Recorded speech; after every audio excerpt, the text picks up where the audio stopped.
여러분, 지난주에 우리가 어떤 장면을 읽었습니까? 제자들이 예수님과 함께 예루살렘에 거의 다 와가면서 예수님께서 이제 영광 받으실 것으로 생각되니까 한 자리 주십시오, 나한테 한 자리 주십시오 하는 일로 서로 다투다가 예수님께 한 소리 들었던 얘기, 우리가 지난주에 그런 내용을 살펴봤습니다. 어떤 모습으로 갔든지 간에 그들이 예루살렘에 이제 다 갔습니다. 그러니까 예루살렘에 들어가시죠. 예수님이 드디어 예루살렘에 입성하시는 겁니다. 이때 많은 사람들이요, 다윗의 왕권을 회복하실 분으로, 이스라엘 나라를 되찾아 주실 분으로 예수님을 환호하며 환호성을 지르며 맞이했더랬습니다. 그런데요, 예수님은 그렇게 환호하는 군중들 앞에서 아주 재미있는 모습을 연출해 보여주셨던 거죠.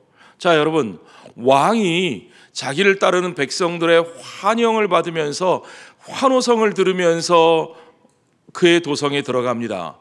그러면 그 왕은 마땅히 어떤 모습이어야 될까요? 그 왕은 어떤 걸 타야 될까요? 뭘 탈까요, 여러분? 여러분, 백마 탄 왕자님 그려보지 않으셨습니까? 우리 여기 여자 집사님들 꿈속에라도 그리던 백마 탄 왕자님, 그렇죠? 예, 왕자는 마땅히 백마를 타야 되고요, 그리고 그 뒤에는 천군 만마를 거느리는 게 맞습니다. 예수님도 그렇게 들어가셔야 맞겠습니다. 그런데요, 주님은 제자들에게 저기 가면 나귀, 그것도 새끼 나귀 한 마리가 있는데 그거 좀 풀어오련? 그러면 내가 그거 타고 갈게. 나귀 새끼 한 마리요. 예, 성경에 분명히 그렇게 되어 있습니다. 헬라어 원문에 폴로스라고 되어 있는 말은요, 망아지, 조그만 망아지거나 아니면 작은 나귀 새끼를 뜻할 때 쓰는 말입니다. 정말로 그 나귀를 끌어오게 하시더니 거기에 올라타시는 거예요. 이게 웬일입니까, 여러분? 이게 왕의 모습이 맞습니까? 예, 그런데요, 그것이 바로 선지자 스가랴가 예언했던 하나님의 종 메시아가 그의 도성에 들어가시는 바로 그 모습입니다. 스가랴서 9장 9절을 여러분 같이 읽어보실까요? 시온에 따라 크게 기뻐할지어다, 예루살렘에 따라 즐거이 부를지어다. 보라, 내 왕이 내게 임하시다니 그는 공의로우시며 구원을 베푸시며 겸손하여서 나귀를 타시나니 나귀의 작은 것 곧 나귀 새끼니라. 하나님의 종 메시아는 겸손하신 분이어서 그분은 나귀 새끼, 작은 나귀 새끼를 타고 그의 도성에 들어가신다는 말입니다. 여러분, 아무리 생각해봐도 왕과 나귀 새끼는 참 어울리지 않는 조합입니다. 그런데 주님은요, 자신과 세상의 왕들의 모습과는 전혀 다른 것이라는 사실을 우리에게 분명히 보여주시는 거죠. 우리 하나님께서 그의 백성들 가운데 보내시는 왕, 하나님 나라의 왕 메시아는 세상의 왕들과는 전혀 다른 모습의 왕이신 겁니다. 그가 어떤 분이신지 이 역설적인 모습을 요한계시록이 우리에게 두 마리의 짐승을 통해서 보여줍니다. 그 두 마리의 짐승은 뭐냐? 한 마리는 사자고요, 하나는 어린 양입니다. 사자와 어린 양, 우선 그림을 하나 보실까요, 여러분? 사진 하나. 예, 사자가 있고 그 앞에 어린 양이 태연하게 같이 앉아 있습니다. 사자와 어린 양이 있는 여기가 어딜까요? 여기 가보신 분 있으세요? 예, 여기는 제가 살던 미국 펜실베니아에서 랭캐스터라는 동네에 있는 사이트 앤 사운드 극장입니다. 이 극장을 왜 갑자기 보여드리느냐? 이 극장은요, 1년 내내 성경 스토리를 가지고 성경 뮤지컬만 해요. 예, 이 극장에 가서 제가 본 뮤지컬이요, 정말 많은데 천지창조, 노아의 방주, 모세, 다윗, 다니엘, 뭐 에스더, 또 몇 개 봤나요? 룻, 뭐 엄청 많이 봤어요. 성경 뮤지컬, 성경의 스토리를 가지고 뮤지컬을 준비해서 1년 내내 공연을 하는데 어마어마한 수천 명 들어가는 극장에 전면이, 이 3면이 무대로 되어 있습니다. 그래서 무대 위에 막 말도 뛰어다니고요, 관객들 사이로 어떤 때는 낙타가 지나다니고요, 뭐 너무너무 신나고 재미있는 성경 뮤지컬인데, 이 극장에서 올리는 뮤지컬의 공통된 특징이 뭐냐면, 어떤 스토리, 성경에 있는 어떤 스토리를 가지고 드라마를 만들었든지 간에 마지막 끝에 결론은 뭐냐? 결론은 뭘까요? 결론은 버킹엄이 아니고 결론은 예수님입니다.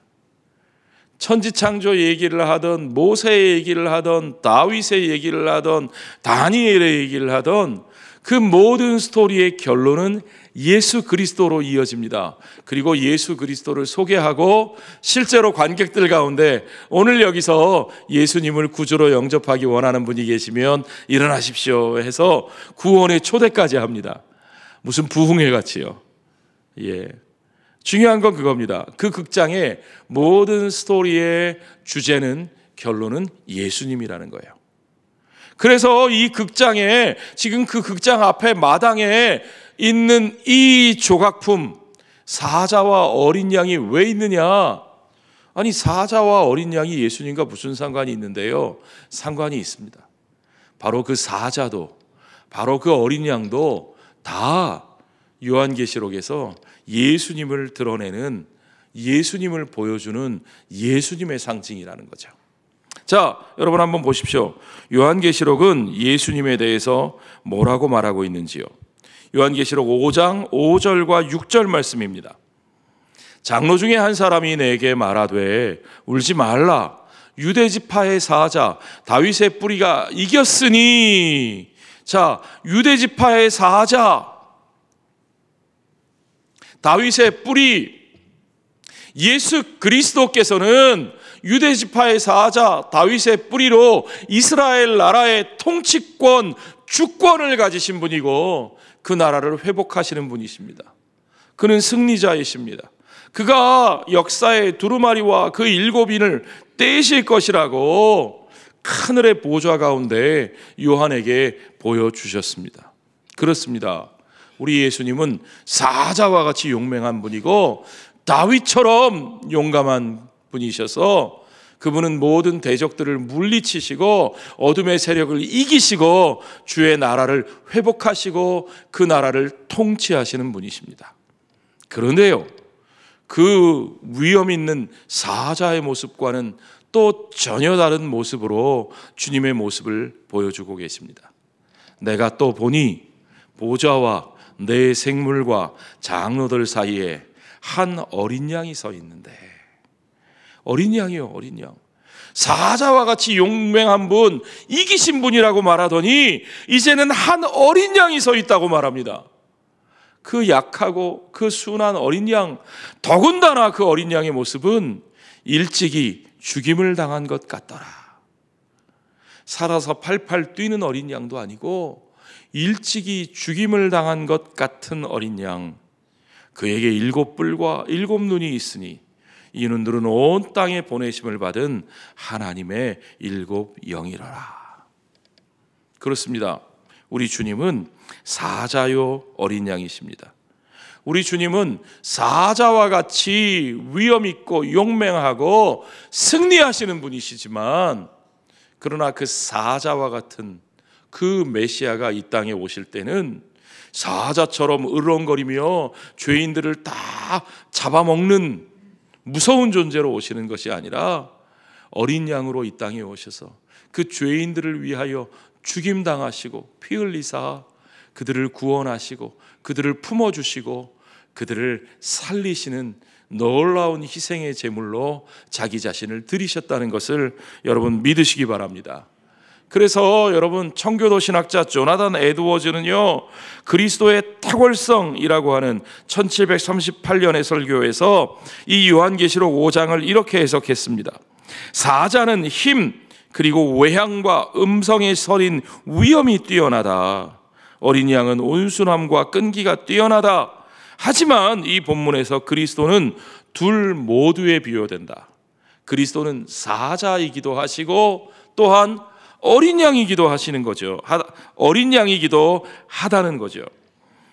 놀랍게도 서로 다른 두 가지 뛰어남이 그분 안에서 하나로 만나기 때문이다. 예수 그리스도 안에는 전혀 어울릴 것 같지 않은 두 뛰어남이 서로 결합되어 있다. 아멘입니까, 여러분? 그렇습니다. 우리 주 예수 그리스도 안에 서로 정반대인 것처럼 보이는 그러한 특성들이 어떻게 결합되어 있는지, 이 역설적인 모습이 어떻게 그리스도 안에서 하나로 나타나 있는지를 우리에게 보여주는 거죠. 여러분, 예수님 안에는 무한한 위엄과 완전한 겸손이 함께 하시는 것을 믿으시기 바랍니다. 예수님 안에는 완벽한 정의와 그리고 무한한 은혜가 하나로 연결되어 있는 것을 믿으시기 바랍니다. 하나님의 절대적인 주권과 또한 아버지께 대한 절대적인 순종이 그리스도 안에 온전히 이루어진 것을 믿으시기 바랍니다. 그리스도께서는 창조주 하나님으로 자족하시는 능력과 또한 하나님 아버지에 대한 그 아들로서의 전적인 의지가 함께 있는 것도 여러분 우리가 알아야 합니다. 예수님 안에서는 이러한 역설적이고 서로 상충하는 것 같은 특징들이 함께 이루어져 있음에도 불구하고 여러분, 우리 사람이라면 아마 정신이 어떻게 될 거예요? 우리의 인격이 분열됐다고 말할 거예요.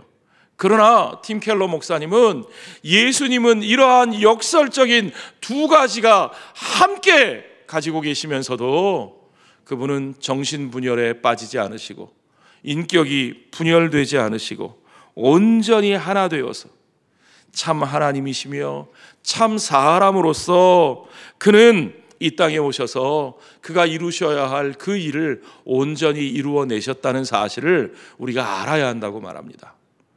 여러분, 그것이 놀라운 삼위일체 신앙의 신비함입니다. 여러분, 그것이 하나님께서 우리에게 주시는 복음의 생명력입니다. 우리 예수님께 그 두 가지 역설적인 모습이 온전히 이루어지기에 사자와 어린 양 되신 예수님께서 이 땅에 오셔서 그저 우리를 심판하시고 우리를 다 죽여버리시는 것이 아니라 그 주권자 되신 하나님, 심판주 되신 하나님, 공의의 왕이신 하나님이 이 땅에 오시되 우리 가운데 어린 양으로 오셔서 우리를 사랑하시고 우리를 위해 고난받으시고 우리를 위해 피 흘리셔서 죄인들을 쓸어버리시는 것이 아니라 죄인들을 살리시고 회복시키셔서 그 하나님의 자녀의 온전한 하나됨을 이루어내시는 것을 여러분 믿으시기 바랍니다. 여러분, 그래서 이 땅에 메시아를 보내신 하나님의 선교는 어린 양의 선교라는 사실을 우리가 알아야 합니다. 그 어린 양이 이 땅에 오셔서 이루신 어린 양의 선교를 우리가 분명히 바라볼 수 있어야 합니다. 그 어린 양 되신 예수님께서 왕의 도성 예루살렘에 오셔서 그가 가장 먼저 가신 곳이 어디입니까? 그곳이 주님의 성전입니다. 그가 성전에 가십니다. 마땅히 가셔야 할 그곳에 가셨습니다. 그런데 그곳에서 주님은 성전 안에서 매매하는 자들을 내쫓으셨습니다. 주님의 성전, 주님이 주인 되셔야 할 그곳을 마치 자기들이 주인인 것처럼 자기들의 이익을 위해서, 자기들의 기득권을 위해서 마구마구 막 회집어대던 그 사람들을 다 내쫓으셨습니다. 주님이 그들에게 뭐라고 말씀하셨습니까? 이사야 선지자의 말씀을 통해서 만인이 기도하는 집을 너희가 강도의 소굴로 만들고 있다고 단식하셨죠. 여러분, 그들이 강도의 소굴로 만들고 있던 그 자리가 어떤 자리인지 아셔야 됩니다. 주님이 그들을 내쫓았던 그 자리, 그들이 재물 팔고 돈 바꾸고 하던 그 자리는요, 원래 이방인의 뜰이라고 불리던 곳이었습니다. 여러분, 이방인의 뜰이 성전에 있다는 거예요. 잘 생각하셔야 됩니다. 하나님의 성전에는 이방인들이 얼씬도 못하게 해야 될 것 같은데 아니요. 하나님은 그 성전에 이방인의 뜰을 만들어 놓으셨다는 거예요. 그러니까 원래부터 하나님은 그 임재의 처소 가운데 이방인을 위한 자리를 마련해 놓으셨다는 거죠. 할렐루야. 그걸 알아야 합니다. 그래서 하나님의 백성들은요, 마땅히 그 이방인들을 품고 그들을 위해 기도하는 것이 마땅하다는 것을 주님께서 말씀하십니다. 하나님께서 이스라엘을 부르신 이유, 그들을 하나님의 백성으로 부르신 그 이유와 목적 자체가 원래부터 열방을 품고 온 열방을 품고 그들의 빛으로 서기 위함이었기 때문이죠. 그런데 그들이 그걸 잊어버렸습니다. 그들은 그 공간을 자기들만을 위한 공간으로 착각하고 그 속에서 자기들의 이익을 위해서 그 자리를 차지하고 이방인들이 접근도 못하게 했죠. 자기들의 기득권을 위해서 오히려 그들은 이방인들을 정죄하고 혐오하고 배제하는 것이 당연하고 그렇게 하는 것이 성전을 거룩하게 지키는 거라고 그들은 그렇게 생각했습니다. 자, 이제 그 하나님의 집, 이방인들을 쫓아내고 그래서 거룩해진 것이 아니라 오히려 강도의 소굴이 되어버렸던 그 하나님의 집을 어떻게 회복할 수 있습니까? 하나님은 분명히 그 집을 회복하시는데 하나님은 그렇게 버려두지 않으시는데 어떻게 회복하실까요? 이사야 선지자는 이사야서 53장에 보면 고난받는 여호와의 종을 통해서 우리의 허물과 죄로 말미암아 고난을 받으시고 징계를 당하시는 여호와의 종 그분으로 말미암아 우리가 죄 사함을 얻고 또한 그분의 죄 사함으로 말미암아 그분 안에서 유대인과 이방인이 하나가 되는 화평을 누리게 된다고, 그것을 통해서 56장에 가서 보면 오히려 주께서 그 성전을 더럽히는 것이 아니라 이방인들과 하나 되어 그 성전을 더럽히는 것이 아니라 오히려 이방인들까지도 그 성전을 통해서 기도하며 그들이 기뻐하심을 얻게 된다고, 그들이 오히려 여호와께서 기뻐하시는 백성이 된다고 분명하게 말씀하고 있습니다. 여러분, 이것이 우리에게 굉장히 중요한 복음의 메시지입니다. 이제 그곳이 그들이 자기 기득권을 내세우며 팔던 그 짐승의 그 희생 제물이 아니라 그 제물의 피를 통해서가 아니라 하나님의 어린 양이신 예수 그분을 통해서, 그분이 우리 모두를 위해서 그 모든 질고를 당하시고 그분이 자신을 희생의 제물로 내어주심으로써 여호와께서 기뻐하시는 그 뜻을 성취하신다는 겁니다. 이제 그 유대인들과 그 이방인들이 도저히 드릴 수 없는 그 온전한 제물로, 그 어떤 인간도 죄인도 도저히 드릴 수 없는 그 온전한 제물로 자신을 드림으로 말미암아 하나님의 그 놀라운 속죄와 구원의 역사가 이루어지게 되는 것이고, 그 은혜로 우리를 사하시고 우리를 정결하게 하시고 그 은혜로 우리를 구원하시는 하나님이시기 때문에 그 은혜 안에 나오는 모든 백성이, 유대인뿐만 아니라 이방인들까지도 그 은혜 안에 나오는 모든 백성이 이제는 한 하나님의 백성이 되고 한 하나님의 자녀가 되어서 그들이 주님 안에서 한 형제가 되어 예수 그리스도 안에서 한 형제가 되어 그들이 이제까지 누리지 못했던 화평을, 평화를, 하나됨을 이루게 된다고 선지자는 우리에게 분명하게 말하고 있습니다. 여러분, 그래서 주님은 바로 그 선지자의 말씀을 들어 너희가 강도의 소굴로 만들었던 이 집을 내가 정결하게 하고 다시 세워 만인이 기도하는 집이 되게 할 것이라. 만인이 기도하는 집, 온 열방이 함께 나와 함께 기도하는 집이 되게 할 것이라고 주님께서 마가복음 11장의 마지막 부분에서 우리에게 들려주고 계신 거죠. 여러분, 주님은 그 일을 위해 이 땅에 오셨습니다. 한마디로 말하면 주님은 그 구원의 역사를 위하여 피 흘리기 위해 이 땅에 오셨고, 주님은 그 피 흘림의 은혜로, 그 십자가의 은혜로 이 땅에 평화를 이루어 주시는 분이십니다. 주님은 그 평화를 이루기 위해 예루살렘으로 들어가시는 겁니다.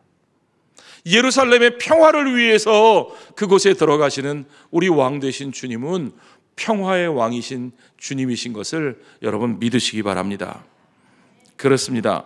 예수님은요, 온 열방이 주님의 은혜 안에서, 십자가의 은혜 안에서, 그 어린 양의 구속의 피 흘리심 안에서 그들이 화평을 이루고 그들이 하나가 되어서 그들이 한 하나님을 함께 예배하는 그 평화의 일을 이루기 위하여, 그 하나님의 평화, 그 샬롬을 이루기 위하여 이 땅에 오셨고 예루살렘에 들어가시는 겁니다. 자, 여러분, 에베소서 2장은 주님께서 이루신 평화가 무엇인지 우리에게 분명하게 가르쳐주고 있습니다. 에베소서 2장 11절부터 보십시오. 그러므로 생각하라. 생각해 보세요. 너희는 그때에 은혜로는, 육체로는 이방인이요 손으로 육체에 행한 할례를 받은 무리라 칭하는 자들로부터 할례 받지 않은 무리라, 무할례당이라 칭함을 받는 자들이라. 누가요? 저와 여러분이요. 우리가 무할례당이었어요. 우리가 이방인이었어요. 우리는 하나님 앞에 나아갈 수 없는 자들이에요. 그러나 그때에 너희는 그리스도 밖에 있었고 이스라엘 나라 밖의 사람이었지만, 약속의 언약들에 대하여는 외인이었지만, 세상에서는 소망 없었고 하나님도 없는 자들이었지만, 그러나 이제는 전에 멀리 있던 너희가 그리스도 예수 안에서 그리스도의 피로, 무엇으로요? 그리스도의 피로 가까워졌느니라. 누가 가까워졌어요? 할례당과 무할례당이, 유대인과 이방인이 이제 한 백성, 한 하나님의 자녀, 한 형제의 자매 되어 진정으로 하나님이 이루시는 평화, 화해의 역사가 이루어지게 하신 것을 믿으시기 바랍니다. 누가 그 일을 이루십니까? 우리를 위해 십자가 지신 예수 그리스도, 그분의 피로 그 하나됨의 역사, 그 화평의 역사, 평화의 일을 이루시기 위하여 예수님께서 이 땅에 오셨고 예루살렘에 들어가셨고 십자가에서 자신을 내어주신 것을 믿으시기 바랍니다. 그렇습니다, 여러분. 주님은 그 평화를 이루기 위해 예루살렘에 들어가셨습니다. 원래 예루살렘이라는 이름 자체가 살렘, 샬라임, 샬롬이라는 말이에요. 예루, 샬롬, 평화의 도성이라는 뜻이죠. 여러분, 그 평화의 도성, 샬롬의 도시, 그 예루살렘에 평화의 왕이 들어가셨습니다. 그가 평화를 이루기 위하여 그 갈등의 땅, 그 이방인들과 그 유대인들 간의 갈등과 증오와 반목으로 얼룩진, 피로 얼룩진 그곳에 평화의 도시라고 하는 그 이름과 반대되는 그 고통 속에 살고 있던 그 도시에 진짜 평화의 임금이신 예수님이 들어가셨습니다. 그분이 들어가시면 어떻게 들어가셔야 마땅할까요? 그분이 로마의 개선장군처럼 갑주 입고, 번쩍거리는 갑주 입고, 우람한 백마 타고, 가슴을 쫙 내밀고, 옆에 큰 칼 차고, 턱 딱 땡기고 무서운 눈 부라리면서 뒤에 중장 기병들 거느리고 촉촉촉 위압적인 걸음으로 그곳에 들어가실까요? 아니면 애굽의 바로처럼 병거와 마병을 거느리고 손에는 단창을 들고 당장이라도 꿰뚫을 것처럼 그런 단창을 들고 맹렬한 기세로 달려오는 애굽의 바로처럼 그렇게 들어가실까요? 아닙니다. 그분이 그 평화의 도성에서 이루시고자 하는 평화가 마치 로마의 평화, 팍스 로마나와 같은 것이라면 그분도 하늘의 천사들을 12군단이나 호출해다가 그 천사들에게 번쩍거리는 무기를 들고 그들의 힘으로 거기 있는 군사를 무찌르면서 들어가셨을지도 모르죠. 그러나 주님이 이루고자 하는 평화는 로마의 평화와 같은 것이 아니었습니다. 로마의 평화는 그들의 힘으로 모든 것을 억누르는 평화입니다. 힘으로 찍소리하지 못하게 만들어서 조용하게 만들어서 겉으로는 평화스러운 것처럼 보입니다. 그러나 그 평화 밑에 있는 이들은 억압당하고 착취당하고 불의와 눈물을 흘리며, 그래서 그들은 이를 갈고 언젠가는 밑에 있는 자들이 위로 올라가기 위해서 또 다른 폭력과 또 다른 증오와 또 다른 전쟁을 획책하게 되는 거죠. 그래서 여러분, 로마의 평화는 영원할 수 없습니다. 우리가 역사를 통해서 보아왔잖아요. 어떠한 힘으로 이뤄낸 평화도 영원할 수 없었습니다. 온전하지 않습니다.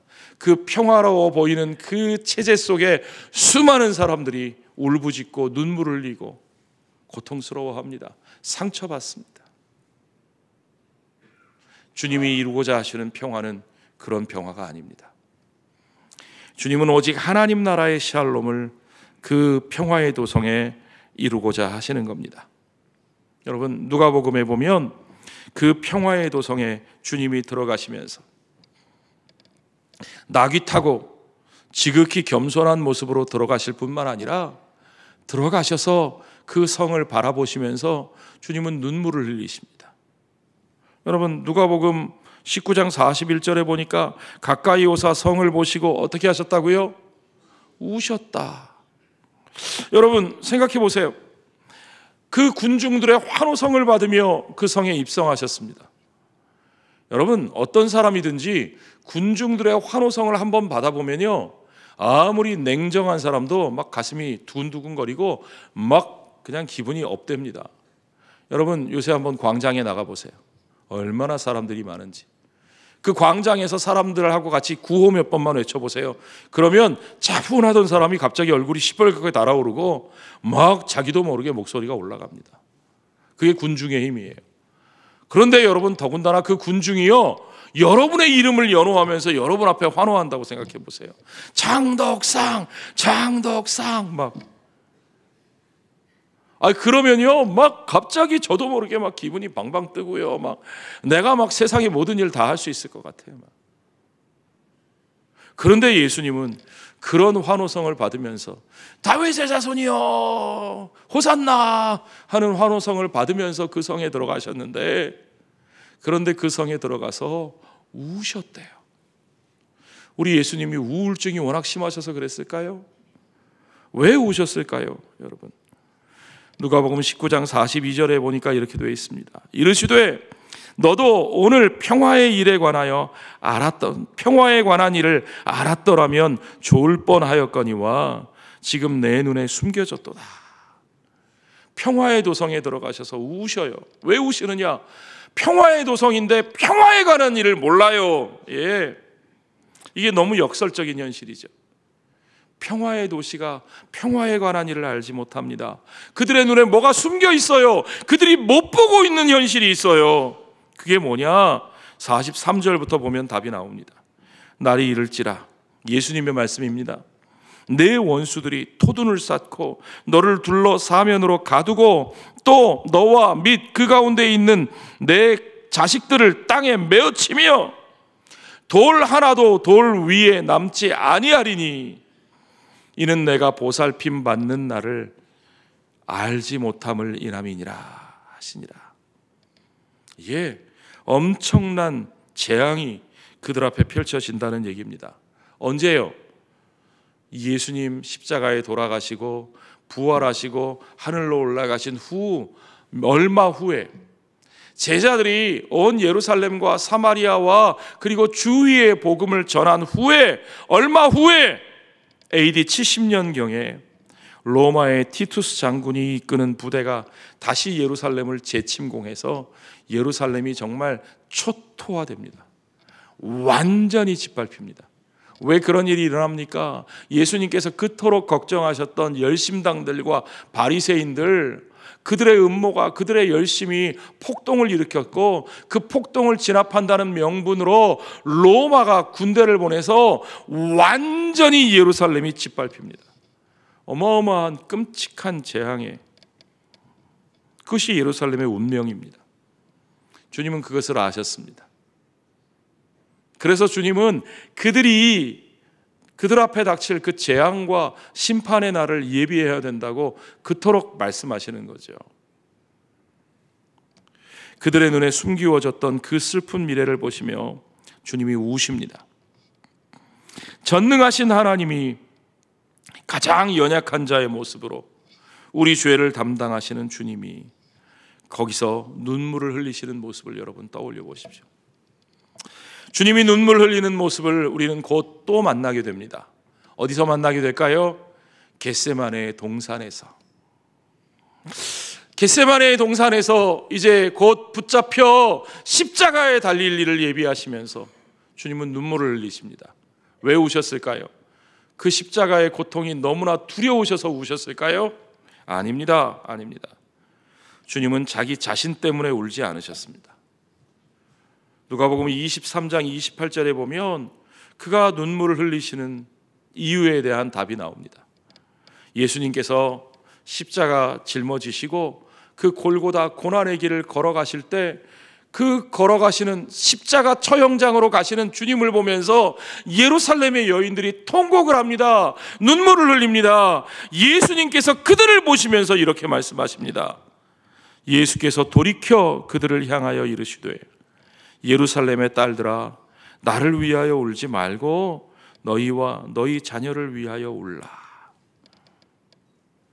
평화의 도성이라 이름하는 그곳에 살고 있으면서도 잠시도 평화를 맛보지 못하는 사람들, 앞으로 엄청난 재앙과 멸망의 날을 앞두고 있으면서도 그것을 알지 못하고 있는 그들, 그 멸망과 재앙을 피할 길을 찾아야 함에도 불구하고 그 길과는 정반대의 길로 그 멸망과 재앙을 재촉하는 길로만 걸어가고 있는 그들을 향해서 주님께서 너희와 너희 자식들을 위해서 울라고.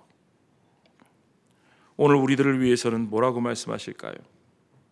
정말 문제 많은 세상의 고통 속에 살고 있으면서도 그 문제의 진짜 원인이 무엇인지 알지 못하고 그 문제를 해결하는 진짜 방법이 아닌 것을 가지고 서로 목소리 높여 싸우면서 서로 갈등과 고통만 더하고 있는 우리들, 주님은 그 안타까운 우리들의 모습을 보시며 주님은 그때 그 길에서처럼 또한 우리들을 위해 통곡하실 것이라고 저는 생각합니다. 하나님의 그 은혜와 사랑과 용서와 화해의 역사가 없으면 아무런 소망이 없는 그 사람들을 바라보시면서 주님은 그들을 구원할 유일한 길, 그들을 그 멸망과 심판으로부터 궁극적으로 구원할 수 있는 유일한 길, 그 십자가의 길 앞에서 주님은 그들을 위하여, 그 길을 모르는 그들을 위하여 눈물을 흘리고 계셨던 겁니다. 여러분, 주님의 그 눈물이, 주님을 십자가로 이끌었던 그 눈물이 오늘 저와 여러분을 살리고 오늘 온 인류에게 구원의 빛이 되신 것을 여러분 믿으시기 바랍니다. 주님의 그 눈물이 오늘 우리의 역사를 어둠에서 빛으로, 사망에서 생명으로 바꾸신 것을 여러분 믿으시기 바랍니다. 그렇습니다. 이제 주님과 함께 서는 우리들에게 필요한 것도 저는 바로 그 눈물이라고 믿습니다.